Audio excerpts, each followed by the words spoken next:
छठ पूजा के टाइम पर किरण सिंह के गाने को लेकर के हम बात करेंगे। जी हाँ दोस्तों, आप सभी लोग वीडियो में बने रहे कि आगे जो छठ पूजा का त्यौहार आने वाला है, इस त्यौहार को लेकर के किरण सिंह क्या कहती है और किरण सिंह क्या करना चाहती है और किरण सिंह किस तैयारी में लगी है, ये सारी चीज़ों में हम चर्चा करेंगे। लेकिन आप सभी लोग हमारे चैनल में नए हैं तो चैनल को सब्सक्राइब करके बेल आइकन पे ज़रूर क्लिक कर दे।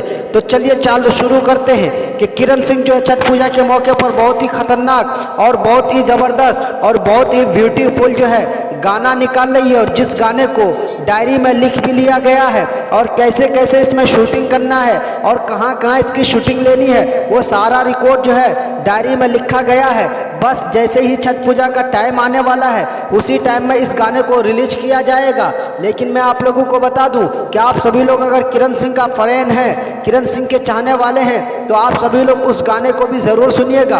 और हाँ, पिछला भी गाना किरण सिंह का जो कुछ वायरल चल रहा है, उस गाने का भी लिंक आप लोगों को डिस्क्रिप्शन में दे रहा हूँ। आप सभी लोग डिस्क्रिप्शन में जा करके उस गाने पे क्लिक करके उस गाने को भी सुन सकते हैं। बाकी जो भी बातें मैं आप लोगों को बता रहा हूँ ये सोशल मीडिया से ली गई हुई खबर है। हालांकि इन सारी बातों को हमारा चैनल पुष्टि नहीं करता है। आप सभी का बहुत बहुत धन्यवाद।